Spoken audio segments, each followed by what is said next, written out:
And now let's get to the historic day for the Catholic Church. The first American pope in history has been elected. The new pope, Robert Prevost, chose the name Leo XIV. The 69-year-old was born and raised in Chicago, but holds a dual citizenship in Peru. He attended Villanova University and was made a cardinal by Pope Francis in September of 2023. Here's a live look now at St. Peter's Square, which is now quiet, but sure will be filled with the faithful again in just a few hours, because we just learned a short time ago that the new pope will celebrate his first Mass as pontiff tomorrow at 11 a.m. local time there in Rome at the Sistine Chapel with the cardinals. And tonight, tributes are pouring in. The Empire State Building is lit up tonight in gold and white. And at local masses, the faithful are celebrating the newly elected pope, many saying that they feel good about the pope's global experience and work in the Vatican. They're confident that he will serve well. It was a complete surprise, but we believe in the power of God in guiding the College of Cardinals, and he guided them to elect this particular cardinal to be our pope. We trust in God's providence, and I feel good about that. Let's begin our coverage here on this 11 o'clock broadcast with Mary Calvi. She's been at the Vatican throughout the papal conclave, and she joins us now live from St. Peter's Square. Mary? Christine, history has been made here in Rome as the first American in 2,000 years of the Catholic Church has been elected Pope. The conclave only lasted 2 days before a two-thirds majority decided on one cardinal. And when that white smoke emerged, cheers from the massive crowd, and then he was introduced to the world. Habemus Papam. About an hour after white smoke rose from the Sistine Chapel, the world met Pope Leo XIV for the first time. Oh, we have an American Pope! We have an American Pope! In that instant, Cardinal Robert Prevost became the first pontiff from the U.S. in the Catholic Church's close to 2,000-year history. I hope he's able to pull the whole world together. La pace sia con tutti voi. The first words Pope Leo spoke to the jubilant crowd at St. Peter's Square were, "Peace be with you all." And when I look at his face, I really have a good feeling. Even the first time I saw his face. Leo was chosen the 267th Pope of the Roman Catholic Church on day 2 of the conclave here at the Vatican. 133 eligible cardinals were part of the secretive voting process with no contact from the outside world. The crowds were jubilant, and I was with New Yorkers to witness it all. From Long Island to Rome, I mean, how does this feel? It's awesome. I mean, never thought I would be here, especially during this. It's always been a dream to visit. I have an interest in ancient history, but this is modern history. How do you feel about being here? I feel exhilarated. I feel like this is a really rare opportunity that I'm so lucky to have, and I'm ready to take full advantage of it. Leo is seen as a progressive on many social issues. Overall, he is viewed as a centrist. Like Pope Francis, Pope Leo has spent time embracing marginalized groups such as the poor. He has dual citizenship between the U.S. and Peru, where he has served for years. Pope Francis elevated Prevost to cardinal in 2023. He brings really a universality to his life experience, to his ministry, which I think will be keen to helping him reach out to all people. The 69-year-old Pope was born in Chicago. He went to Villanova in Pennsylvania, an Augustinian Catholic university where he studied math. Father Sean Sukiel from Fresh Meadows, Queens, said he felt blessed to be witness to this historic moment. And it's really wonderful to be part of it all. So this is truly exciting for me as a priest, but also for Catholicism Universal.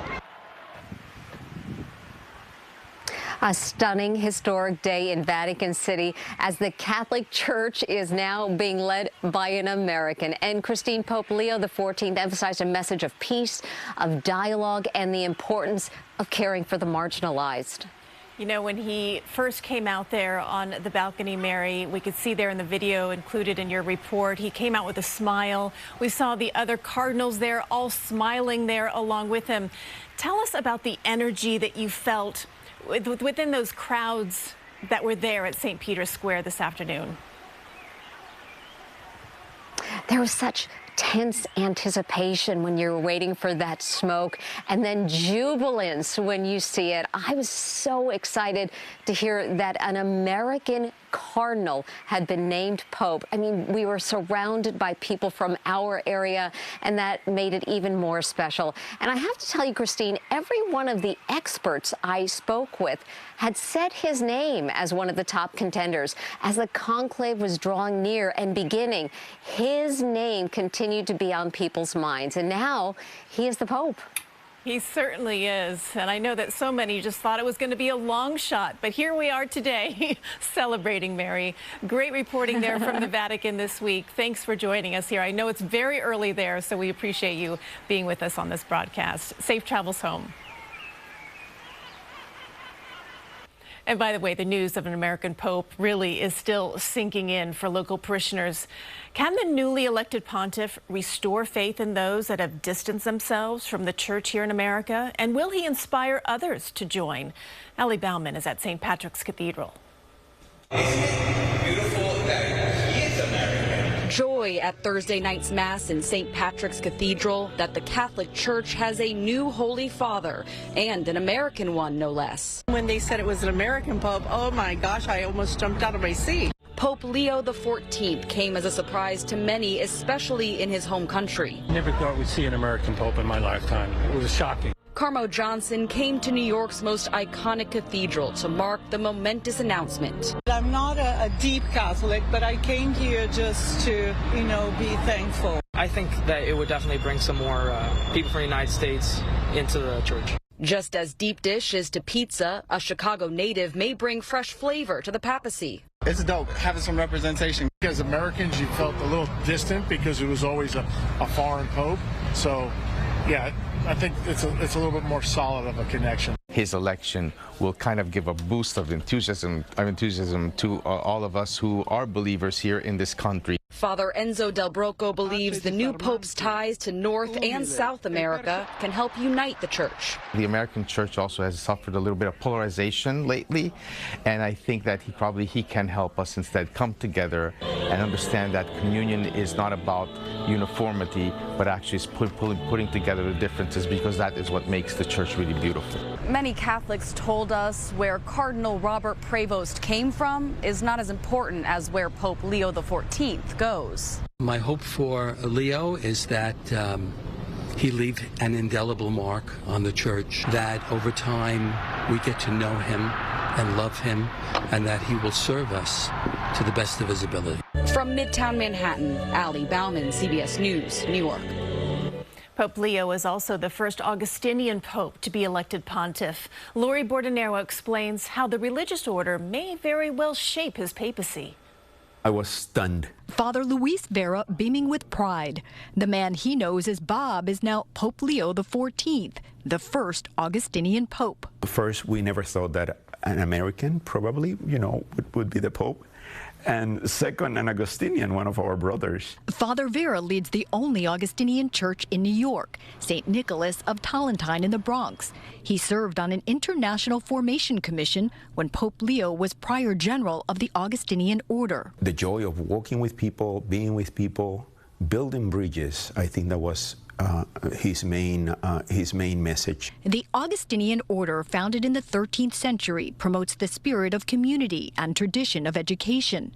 Pope Leo graduated Villanova University, an Augustinian Catholic institution, in 1977 with a degree in math. Definitely a blessing to have a pope not only from America but from Villanova, especially the school I go to. I think I've always been proud to be a Villanovan, but now even more so. It's so exciting. Augustinians across the world looking forward to a new era based on centuries-old values. Welcoming people into the church, synodality, dialogue, those were very key words that he mentioned, and I think those will be footprints for his papacy. Father Vera says an Augustinian pope is a great honor and a blessing for his church. In the University Heights section of the Bronx, Lori Bordonaro, CBS News, New York. Before his time at Villanova, Pope Leo grew up on the south side of Chicago, a place he still nurtures connections with family and friends. And that is also where our reporter Tim McNicholas is from, and he shares how that community is celebrating the news. This might sound like a high school football pep rally, but these kids are chanting Leo, as in Pope Leo XIV. They're students at St. Rita, an Augustinian high school on the south side of Chicago with deep ties to the new pope. He was a substitute teacher there decades ago, and in 2015, St. Rita held a mass and party after he was named bishop, a day Father Tom McCarthy remembers fondly. He stayed for over 2 hours and spoke to every single person, gave a picture with everyone. You know, some people say, oh, I got to go, I'm tired, I want to go. Not, he stayed till the end. I think he even helped clean up. McCarthy has known him for 40 years as Bob, and he describes him as a wonderful, kind person. Nonetheless, like so many others, he was surprised to learn the new pope is an American, let alone one he knows personally. But at least a couple Americans saw this coming long ago.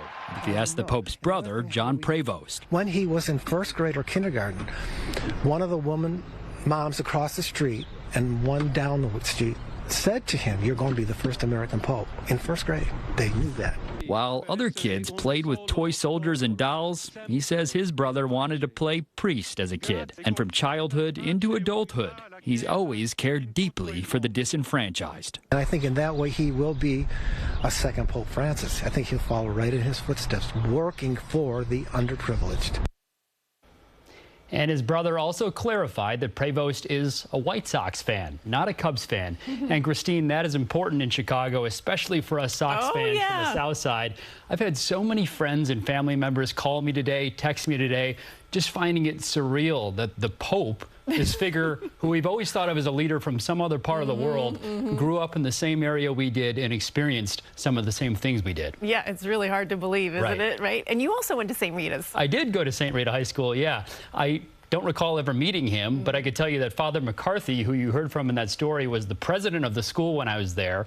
And the reason he was president is because Pope Leo, at that time leading the Augustinians, chose him for that role. So he left his footprints all over Chicago. Amazing. And one other note, CBS News also reporting tonight that the Pope also exercises his civic duty. He has voted in past elections, although an absentee ballot sent in. But, you know, there he is covering all the bases. Absolutely. Tim, thank you for sharing that story. Of course, we'll have continuing coverage of the new Pope on air and streaming on CBS News New York.